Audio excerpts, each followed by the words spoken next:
अस्सलामुअलैकुम बेटे, कैसे हैं आप? आज जो है बेटा, जैसे आपको पता है लास्ट टाइम हमने रॉ मटेरियल्स ऑफ फोटोसिंथेसिस जो है वो कंप्लीट किया। उसमें आपने दो इम्पॉर्टेंट चीज़ें जो हैं वो पढ़ी थी। एक मेरे बेटे उसमें हमने फोटोसिंथेटिक पिगमेंट्स जो हैं वो डिटेल में देखे थे, और उसके अलावा हमने वो टॉपिक जो है लाइट पे कंक्लूड किया था। जहाँ तक बेटा लाइट का ताल्लुक है, लाइट में आपको याद है फोटोसिंथेसिस के काम आते हैं बस दो इलेक्ट्रोमैग्नेटिक वेव्स। एक है विजिबल स्पेक्ट्रम जिसपे higher plants photosynthetic protists photosynthesis करते हैं, और दूसरा है मेरे बेटे इंफ्रारेड। इंफ्रारेड पे आप जानते हो फोटोसिंथेटिक बैक्टीरिया फोटोसिंथेसिस करते हैं। अब बेटा जहां तक इस विजिबल लाइट का ताल्लुक है, आपको पता है it range from 390 to 760 nanometre. It range from what 370 to 390 to 760 nanometre. इतना तो हमने पढ़ा था। और बेटे अगर आपको याद होगा 390 टू 760 नैनोमीटर जो है इसी रेंज में विजिबल आएगा। इसमें मैंने आपको कहा था प्लांट सबसे ज्यादा पसंद करता है 400 टू 700 नैनोमीटर वेवलेंथ को यूज करना, जिसको बेटे हमने नाम दिया था पार, फोटोसिंथेटिकली एक्टिव रेडिएशंस। ये हमने सारा आपको लास्ट टाइम जो है लाइट में पढ़ाया है। तो क्या क्या हमने पढ़ा? दो वेवलेंथ्स, दो इलेक्ट्रोमैग्नेटिक वेव्स यूज होंगी, one visible light, another infrared. Visible light कौन यूज करेगा? शाबाश, very good, plants and higher protista, photosynthetic protista. और विजिबल यूज करते हैं फोटोसिंथेटिक बैक्टीरिया। फिर उसके बाद विजिबल स्पेक्ट्रम हमने बोला इट रेंज फ्रॉम 390 टू 760, और इसमें से 400 टू 700 नैनोमीटर की वेवलेंथ जो है उसको हम पार बोलते हैं, दैट्स फोटोसिंथेटिकली एक्टिव रेडिएशंस। अगर आपको याद होगा मैंने आपको लास्ट टाइम दिखाया भी था मेरे बेटे, ख्याल रखना बहुत इंपॉर्टेंट है, जो ये 390 टू 760 नैनोमीटर की वेवलेंथ है जिसको विजिबल नाम देते हो, इसी में हमारा वेवगाइर आता है। जो हमारा वेवगाइर है वो इसी रेंज में आता है। Violet, indigo, blue, green, yellow, orange, red, ये तमाम वेवलेंथ्स जो हैं ये विजिबल स्पेक्ट्रम के ही इंडिविजुअल कंपोनेंट्स हैं। ये सारा इसी में आता है। अब बेटे पुराना एक कॉन्सेप्ट था फोटोसिंथेसिस का। कॉन्सेप्ट क्या था? बहुत पहले कहते थे यहां से यहां तक जो वेवलेंथ है लाइट की, ये यूज होती है फोटोसिंथेसिस में फूड बनाने के लिए। मगर पुराना कॉन्सेप्ट था बेटा, कहते थे जितनी फोटोसिंथेसिस वायलेट पे होती है उतनी फोटोसिंथेसिस इंडिगो पे भी होगी, उतनी ही फोटोसिंथेसिस ब्लू पे भी होगी, उतनी ही फोटोसिंथेसिस ग्रीन पे भी होगी। फॉर एग्जांपल अगर यहां 5 ग्लूकोज मॉलिक्यूल्स बनते हैं तो यहां पे भी 5 बनेंगे, यहां पे भी 5, यहां पे भी 5, यहां पे भी 5, यहां पे भी 5। तो गर्ज कहने का यह है, बहुत पहले कहते थे रेट ऑफ फोटोसिंथेसिस हर एक वेवलेंथ पे सेम होती है।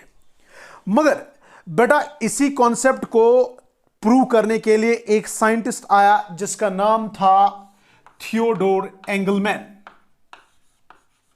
एंगलमैन जो है ये साइंटिस्ट एक हैं जिसको प्रूव क्या करना था, क्या विजिबल स्पेक्ट्रम के अलग अलग कंपोनेंट पे, वायलेट पे, इंडिगो पे, ब्लू पे, रेड पे, ग्रीन पे, जो ये रेट ऑफ फोटोसिंथेसिस है, जो ये फूड बनता है, क्या ये सेम है कि डिफरेंट। इसने मेरे बेटे एक सिंपल एक्सपेरिमेंट किया, और एक्सपेरिमेंट से प्रूव क्या हुआ वो आप एंड में खुद बोलोगे। इसने क्या किया, पहले हम सीधे एक्सपेरिमेंट पे ही आएंगे। इसको यही प्रूव कर रहे हैं क्या रेट ऑफ फोटोसिंथेसिस हर एक वेवलेंथ पे जो विजिबल में आता है इंडिविजुअल कंपोनेंट, वेवगाइर जिसको आप बोलते हो, क्या वो सेम है कि डिफरेंट। इसके लिए बेटा इसने क्या किया, इसने जिगर मेरा एक टेस्ट ट्यूब लिया, एक मान लीजिए इसने बीकर लिया, और इस बीकर में इसने एक ग्रीन एल्गा डाला, क्लैडोफोरा। ये एक बीकर है, और इस बीकर में इसने क्या किया मेरे बेटे, इसमें इसने एक एल्गा डाला जिसका नाम है Cladophora, a green algae known as Cladophora. For example बेटा, this is the filament of a green algae, that green algae is known as Cladophora. उसके बाद इसने क्या किया, इसने प्रिज्म एक लिया। एक्सपेरिमेंट समझना, मुझे आप कंक्लूजन खुद बोलोगे। इसने मेरे बेटे एक प्रिज्म लिया और प्रिज्म के थ्रू जब इसने लाइट पास कराई, जब इसने प्रिज्म के थ्रू नॉर्मल लाइट पास कराई, this is a source of light. इस सोर्स से जैसी लाइट आई, जैसी वो प्रिज्म पे पड़ी, आपको पता है प्रिज्म में लाइट पड़ने के बाद वो अपने इंडिविजुअल कंपोनेंट्स में ब्रेक होती है अलग अलग।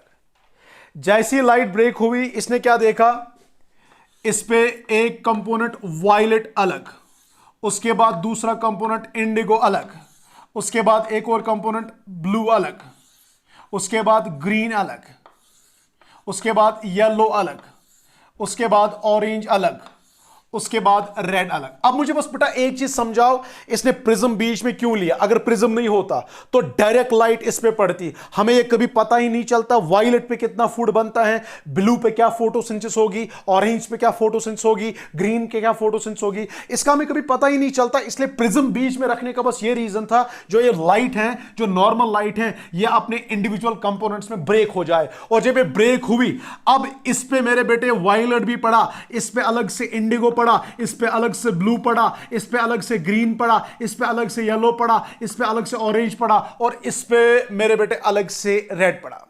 वाटर इसमें प्रेजेंट था। अब जैसे इस ग्रीन एल्गा ने लाइट पड़ने के बाद फोटोसिंथेसिस की, आप जानते हो मेरे बेटे, आप डायरेक्टली ये नहीं बोल सकते हो फोटोसिंथेसिस में कितना ग्लूकोज बना, कितना फूड बना, मगर हम इनडायरेक्टली बोल सकते हैं। अगर आप इक्वेशन देखेंगे, equation is 6 times CO2 12 times water gives shabash C6H12O6 plus 6 times water, और इसमें एक और प्रोडक्ट निकलता है 6 times ऑक्सीजन। देखो बेटा, इनडायरेक्टली हम कैसे मेजर कर सकते हैं फोटोसिंथेसिस कितनी हुई होगी। अगर आपको किसी तरीके से यह पता चलेगा ऑक्सीजन कितना निकला, आप खुद अंदाजा लगा सकते हो ये ग्लूकोज कितना बना होगा। फॉर एग्जाम्पल, जब 6 मॉलिक्यूल्स ऑक्सीजन के निकलेंगे, रिलीज होंगे, तब एक ग्लूकोज बनेगा। जब 12 मॉलिक्यूल्स ऑक्सीजन के निकलेंगे, तब 2 ग्लूकोज निकलेंगे, तब 2 ग्लूकोज बनेंगे। जब 18 मॉलिक्यूल्स ऑक्सीजन के इवॉल्व होंगे बेटे, तब 3 ग्लूकोज मॉलिक्यूल्स बनेंगे। जब 24 मॉलिक्यूल्स ऑक्सीजन के रिलीज होंगे, तब आप इनडायरेक्टली कैलकुलेट कर सकते हो 4 ग्लूकोज मॉलिक्यूल्स बनते हैं। तो मतलब कहने का यह है, फोटोसिंथेटिक इक्वेशन ऐसी है, अगर आपको पता चल जाएगा ऑक्सीजन कितना इवॉल्व हुआ, आप बड़ी आसानी से कैलकुलेट कर सकते हो इस फोटोसिंथेसिस में ग्लूकोज जो है वो कितना बना, रेट ऑफ फोटोसिंथेसिस क्या है। जब इसने प्रिज्म के थ्रू लाइट इस पे डाली, तो यहां से इसने लाए एरोबिक बैक्टीरिया। एरोबिक बैक्टीरिया मेरे बेटे कौन से बैक्टीरिया होते हैं? शाबाश, वो बैक्टीरिया जो ऑक्सीजन की प्रेजेंस में ग्रो करते हैं। आपको पता है ये लाइट पड़ने के बाद फोटोसिंथेसिस हुआ, और फोटोसिंथेसिस के बाद यहां से ऑक्सीजन रिलीज हुआ, क्योंकि फोटोसिंथेसिस में आपको पता है there is evolution of oxygen. जब इसने वायलेट लाइट डाली, ऑक्सीजन को रिलीज, इंडिगो लाइट डाली, ऑक्सीजन रिलीज हुआ, ब्लू लाइट डाली, ऑक्सीजन रिलीज हुआ, ग्रीन लाइट डाली, ऑक्सीजन रिलीज हुआ, येलो लाइट डाली, ऑक्सीजन रिलीज हुआ। हर एक इंडिविजुअल कंपोनेंट पे फोटोसिंथेसिस हुआ, किसी जगह ज्यादा, किसी जगह कम, मगर ऑक्सीजन हर एक जगह थोड़ा बहुत इवॉल्व हुआ। किसी जगह ज्यादा इवॉल्व होगा, किसी जगह कम इवॉल्व होगा। अब जब इसने एरोबिक बैक्टीरिया लाए बेटा, इसने देखा रेड वेवलेंथ के लाइट के आगे बहुत सारे एरोबिक बैक्टीरिया जो हैं वो जमा हो गए हैं, और इसके बाद से इसने देखा जो ब्लू लाइट है मेरे बेटे, ब्लू लाइट के आगे भी बहुत सारे एरोबिक बैक्टीरिया जो हैं वो जमा हुए हैं, और ग्रीन लाइट के आगे इसने देखा सबसे कम एरोबिक बैक्टीरिया जो हैं वो जमा हुए हैं। इसका मतलब क्या है? यहां ज्यादा बैक्टीरिया इसलिए जमा हुए, यहां बैक्टीरिया का एग्रीगेशन ज्यादा बड़ा इसलिए था क्योंकि रेड पे ज्यादा ऑक्सीजन इवॉल्व होगा।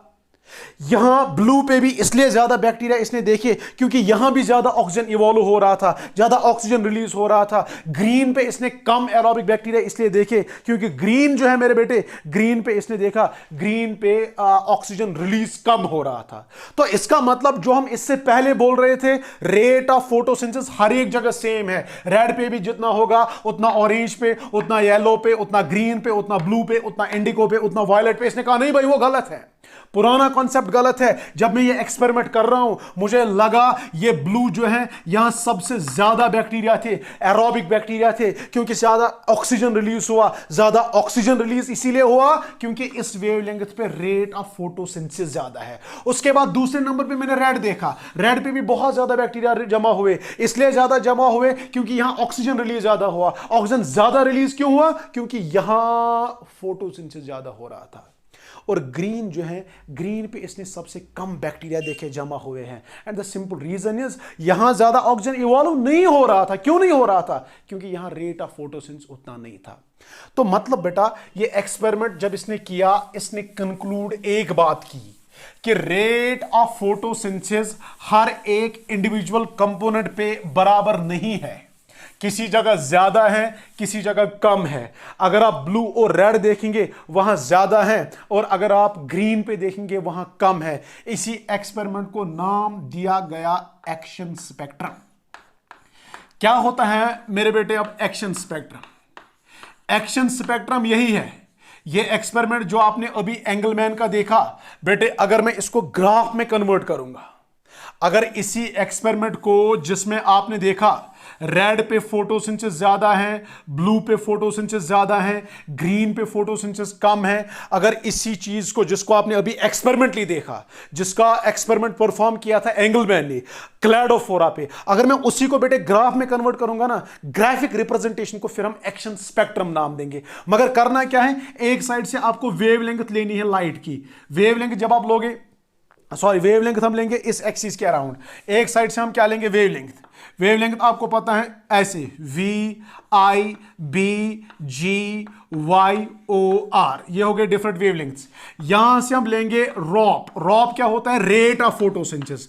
किस जगह पे, किस वेवलेंथ पे कितना फोटोसिंथेसिस हुआ, कहां पे ज्यादा फोटोसिंथेसिस हुआ, कहां पे कम हुआ, कहां ज्यादा ग्लूकोज बना, कहां कम बना। और जब इसने ग्राफ देखा, ग्राफ में क्या आ रहा था, इन जगहों पे नॉर्मल था, मगर एक पीक आया मेरे बेटे ब्लू पे, क्योंकि यहां पे जो है रेट ऑफ फोटोसिंथेसिस ज्यादा था। फिर ग्रीन पे इसने देखा बहुत कम, फिर बाकी जगह भी नॉर्मल, और जैसे रेड पे पहुंचा, रेड पे इसने एक और पीक ऐसे देखा। तो ये ग्राफिक रिप्रेजेंटेशन जो है, जहां एक साइड से हम देख रहे हैं किस वेवलेंथ पे रेट ऑफ फोटोसिंथेसिस कितना होगा, इसी ग्राफिक रिप्रेजेंटेशन को हम नाम देते हैं एक्शन स्पेक्ट्रम।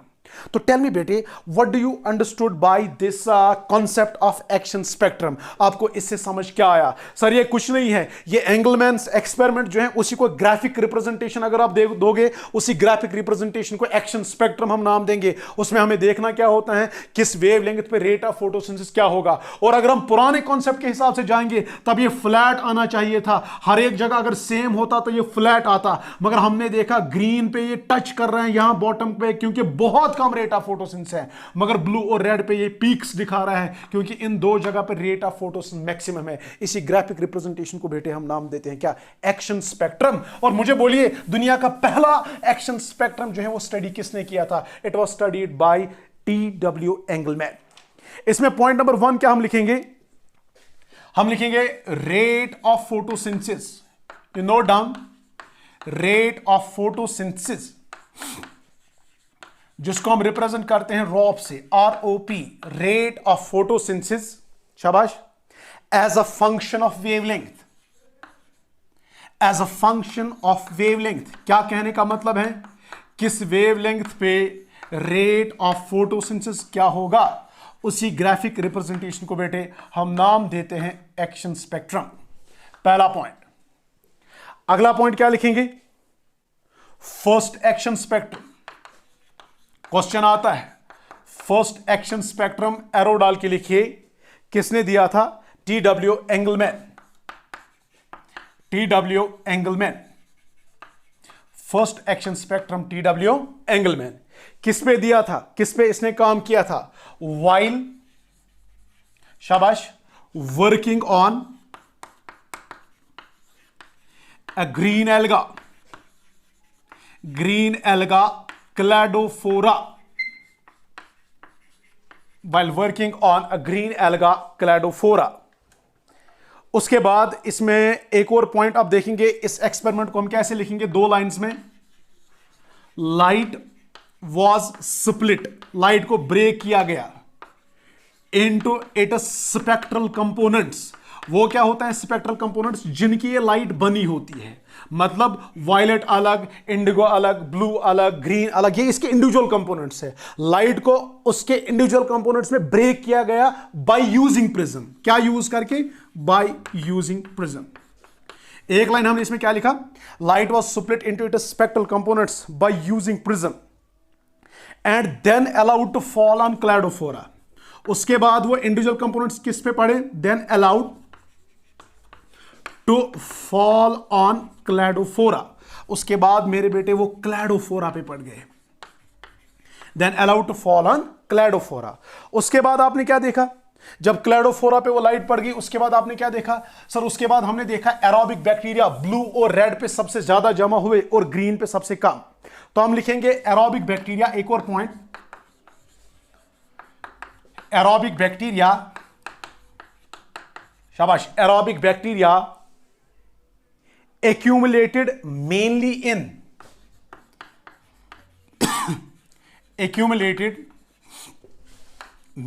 in कहां पे सबसे ज्यादा? mainly in blue comma red and least, सबसे कम कहां पे? Least in green and least in green. तो मुझे बोलिए अब बेटे आपने इस सब से एंड में कंक्लूड क्या किया? कंक्लूजन हम क्या लिखेंगे? कंक्लूजन में यही लिखना है। अब रेट ऑफ फोटोसिंथेसिस भाई मैक्सिमम है ब्लू और रेड पे और मिनिमम है कहां पे? ग्रीन पे। रेट ऑफ फोटोसिंथेसिस, अगला पॉइंट, ये इसका मेन पॉइंट है। Rate of photosynthesis is maximum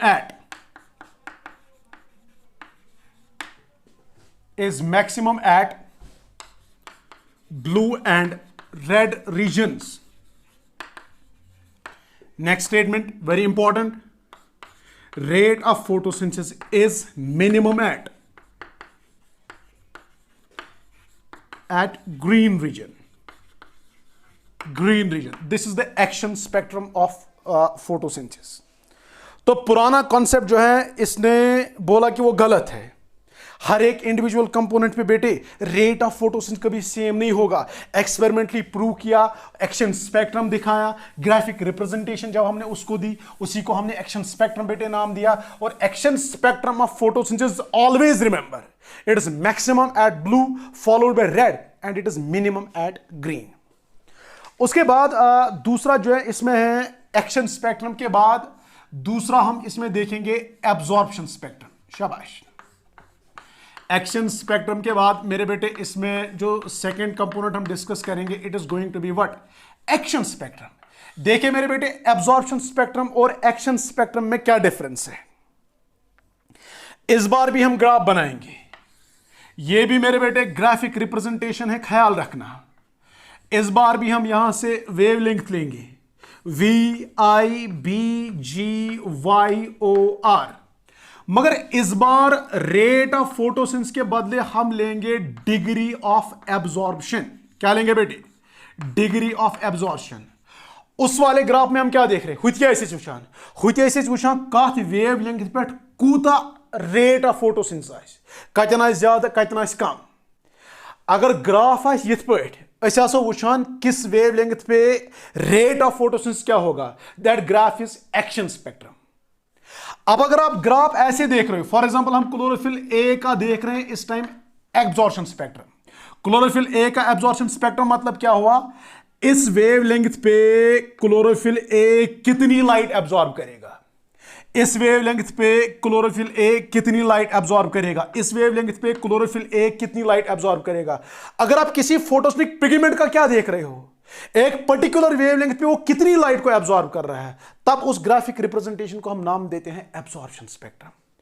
action spectrum में हम देख रहे हैं एक पर्टिकुलर वेवलेंथ पे कितना फूड फोटोसिंथेसिस से बनता है, what is the rate of photosynthesis. But absorption spectrum में हम देख रहे हैं एक पर्टिकुलर पिगमेंट एक पर्टिकुलर वेवलेंथ पे कितनी लाइट को एब्जॉर्ब करता है। जब बेटा एक्शन स्पेक्ट्रम क्लोरोफिल ए का देखा गया तो क्लोरोफिल ए में हमें यह मिला, इसने नॉर्मल लाइट एब्जॉर्ब की हर जगह। मगर जब हम ब्लू पे पहुंचे, ब्लू पे एक पीक आया उसके बाद इसने ग्रीन पे थोड़ा कम एब्जॉर्ब किया। जब बेटे हम रेड पे आए, रेड पे एक और पीक आया। इसका मतलब अगर आप क्लोरोफिल ए का एक्शन स्पेक्ट्रम देखेंगे ना मेरे बेटे, ऐसा होगा। ऐसा मतलब क्या है? ऐसा मतलब यह है, आप देखेंगे ये जो 430 नैनोमीटर है यहां पे, ये आएगा ब्लू रीजन में, और ये जो 660 नैनोमीटर यहां पे है ये आएगा रेड रीजन में। आप देखेंगे मेरे बेटे इन्हीं दो रीजन्स में क्लोरोफिल ए जो है मैक्सिमम लाइट को एब्जॉर्ब करता है। यहां पे नॉर्मल एब्जॉर्प्शन, हर एक जगह नॉर्मल एब्जॉर्प्शन, ग्रीन वाले पॉइंट पे कम एब्जॉर्प्शन, मगर मैक्सिमम एब्जॉर्प्शन, एब्जॉर्प्शन पीक जिसको आप बोलते हो, पीक एब्जॉर्प्शन, सबसे ज्यादा एब्जॉर्प्शन इसने कहां किया? एक इसने किया 430 नैनोमीटर पे, दूसरा इसने किया 60 नैनोमीटर पे। यह आता है ब्लू रीजन में, यह आता है रेड रीजन में। और इसका मतलब जो पीक एब्जॉर्प्शन, सबसे ज्यादा लाइट जो क्लोरोफिल ए मॉलिक्यूल एब्जॉर्ब करेगा वो होगा एक तो ब्लू रीजन में, दूसरा रेड, और सबसे कम करेगा कहां पे? ग्रीन पे। तो अगर आप देखेंगे बेटे कंफ्यूजन हो सकता है एक्शन और एब्जॉर्प्शन स्पेक्ट्रम में। वहां वेवलेंथ पे हमें देखना है रेट ऑफ फोटोसिंथेसिस कितना है, यहां हमें क्या देखना है? उसी वेवलेंथ पे एक पर्टिकुलर पिगमेंट मैक्सिमम लाइट कितनी एब्जॉर्ब करेगा। उस ग्राफिक रिप्रेजेंटेशन को हम नाम देते हैं absorption spectrum. And remember, absorption spectrum for chlorophyll a, उसमें एब्जॉर्प्शन पीक कहां कहां पे है? 430 नैनोमीटर पे एक पीक, ब्लू में आएगा 660 नैनोमीटर पे एक और पीक, रेड में आएगा मिनिमम कहां पे? डिप कहां पे? डिप इसने दिखाया ग्रीन पे, क्योंकि ग्रीन पे ये ज्यादा लाइट एब्जॉर्ब करता ही नहीं। अब देखिए, अब इसको हम डिफाइन जो है कैसे करेंगे। इसमें पॉइंट नंबर 1 हम लिखेंगे degree of absorption of light. Degree of absorption of light by a photosynthetic pigment, चाहे फिर क्लोरोफिल ए हो, चाहे क्लोरोफिल बी हो, चाहे कैरोटीनॉइड्स हो, by a photosynthetic pigment as a function of wavelength. मतलब as a function of wavelength, मतलब किस वेवलेंथ पे एक पर्टिकुलर पिगमेंट ने कितनी लाइट एब्जॉर्ब की। अगर मैं बोलूंगा कितना फोटोसिंथेसिस किया, वो एक्शन स्पेक्ट्रम है। अगर मैं बोलूंगा कितनी लाइट एब्जॉर्ब की, वो इसका हो गया बेटे क्या? Absorption spectrum. इसके अलावा अगर आप देखेंगे एब्जॉर्प्शन पीक्स, एब्जॉर्प्शन पीक हम किसको बोलते हैं? जहां पे मैक्सिमम एब्जॉर्प्शन होता है। एब्जॉर्प्शन पीक आप लीजिए क्लोरोफिल ए का, आपको मिलेगा 430 नैनोमीटर एक, जो आएगा ब्लू में, और मिलेगा 660 नैनोमीटर, और ये आएगा मेरे बेटे कहां पे? रेड में। इसी तरह अगर आप क्लोरोफिल बी का देखेंगे पीक्स, इस पे कहां पे है? कहां पे इसके पीक्स आए? पीक्स हमें मिला एक 463 नैनोमीटर, ये आएगा मेरे बेटे ब्लू रीजन में। इसके अलावा एक और पीक जो है वो हमें मिली रेड पे, इट इज 643 नैनोमीटर, और ये जो है ये वाला आएगा किसमें? रेड में। इसका मतलब अगर आप देखेंगे ए का भी हमने देखा, बी का भी देखा, तो यहां बराबर वही लाइन हमें लिखनी है जो हमने एक्शन स्पेक्ट्रम में लिखा। एक्शन स्पेक्ट्रम में हमने कहा मैक्सिमम फोटोसिंथेसिस ब्लू में, followed by red, least in green. तो यहां भी हम लिखेंगे सबसे मैक्सिमम एब्जॉर्प्शन जो है ये होगा मेरे बेटे ब्लू में, ब्लू के बाद से होगा रेड में, और सबसे कम एब्जॉर्प्शन आप देखेंगे लाइट जो है वो कब एब्जॉर्ब कहां पे होगी? ग्रीन वेवलेंथ में। तो आप इसमें नोट पॉइंट एक कीजिए, मैक्सिमम एब्जॉर्प्शन इज एट, शाबाश, maximum absorption is at blue followed by red. Maximum absorption is at blue followed by red, blue followed by red, and least at green.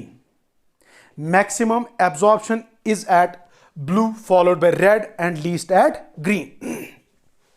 And least at green. अब बेटा इसके बाद इसमें एक और concept है, that is quantum requirement. Quantum requirement, और quantum requirement के अलावा एक और कॉन्सेप्ट है very important, it is quantum yield. अब इसमें दो चीजें हमें और डिस्कस करनी है, one is quantum requirement and बेटे अदर इज क्वांटम यील्ड।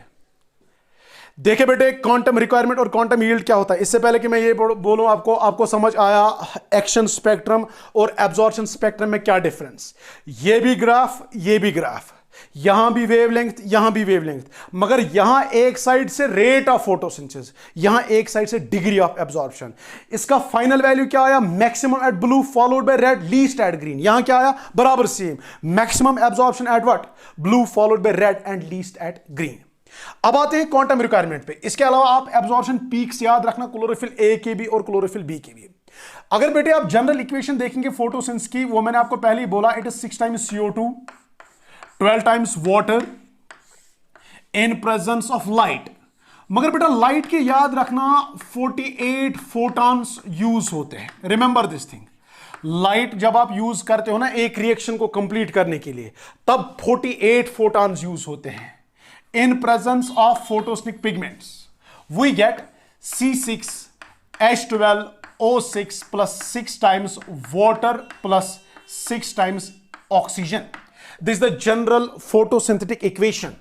जब आप इन दो रिएक्टेंट्स को रिएक्ट कराओगे, यूज होंगे 48 फोटॉन्स, तब आपको ये प्रोडक्ट्स मिलेंगे। मतलब कहने का ये है, अगर आप देखेंगे 6 ऑक्सीजन मॉलिक्यूल्स कब फोटोसिंथेसिस में रिलीज होते हैं? सर 6 ऑक्सीजन मॉलिक्यूल्स फोटोसिंथेसिस में तब रिलीज होंगे जब कितने फोटॉन्स यूज होंगे? शाबाश, 48 photons.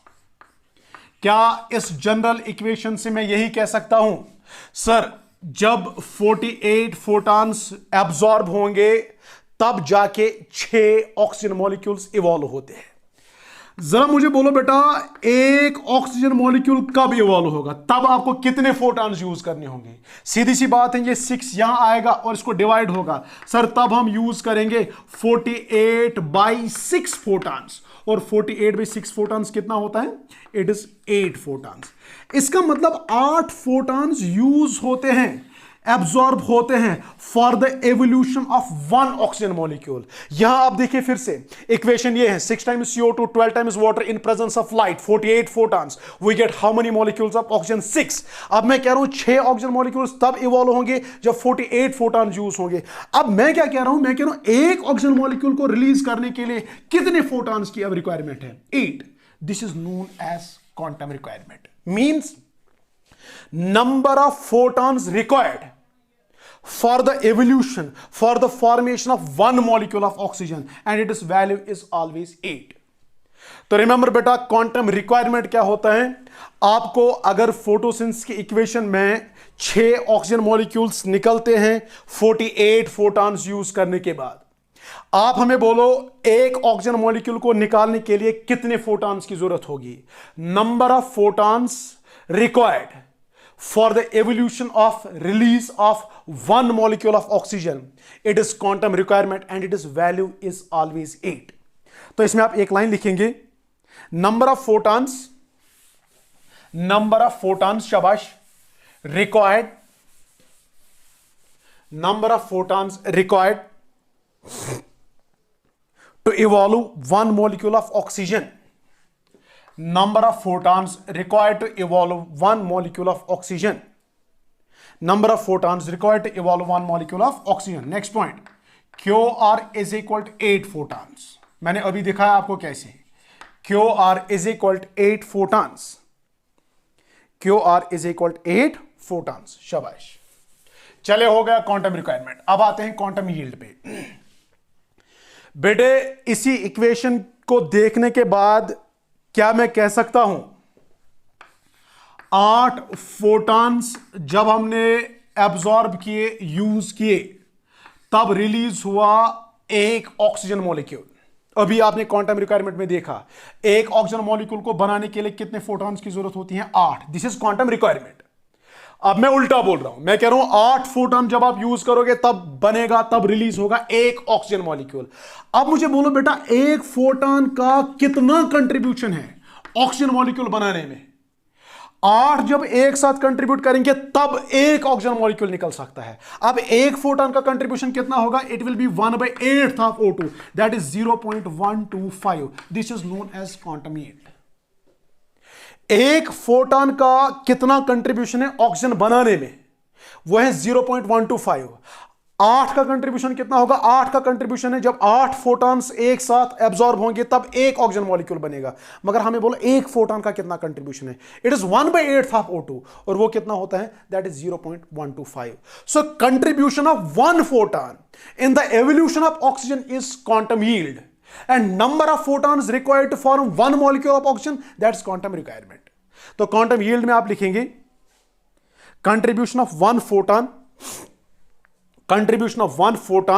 in the evolution of oxygen. Contribution of one photon in the evolution of oxygen. Next point, QY is equal to 0.125 और इसका वैल्यू हमेशा 1 से कम होगा क्योंकि 8 फोटॉन्स का कंट्रीब्यूशन 1 होता है। 8 जब कंट्रीब्यूट करेंगे तब 1 ऑक्सीजन मॉलिक्यूल बनेगा, जब 2 करेंगे वो 1 से कम बनेगा, 3 करेंगे 1 से कम बनेगा, 4 करेंगे कंट्रीब्यूट 1 से कम बनेगा, 5 करेंगे कंट्रीब्यूट 1 से कम बनेगा। जब 8 कंट्रीब्यूट करते हैं तब 1 ऑक्सीजन बनता है, जब 1 कंट्रीब्यूट करता है तब क्या बनता है 0.125। इसलिए याद रखना क्वांटम यील्ड का वैल्यू हमेशा होता है इन द फ्रैक्शन ऑफ 1। ये 1 कभी नहीं होगा, it will be less than 1। तो आपने लिखा QY is equal 0.125। Next point, it is value is always as fraction of 1। Its value is always as fraction of 1। क्या लिखा आपने? Contribution of 1 photon in evolution of oxygen. फिर आपने लिखा QY is equal 0.125। Next point क्या लिखा? QY is always as fraction of 1, क्योंकि हमें A का कंट्रीब्यूशन देखना है, मगर हमें पता है 8 जब कंट्रीब्यूट करेंगे तब 1 वैल्यू आएगा, तब 1 ऑक्सीजन निकलेगा। मगर जब 1 ही कंट्रीब्यूट करेगा उसका वैल्यू हमेशा हमेशा के लिए बहुत कम होगा 1 से, that will always be as fraction of 1।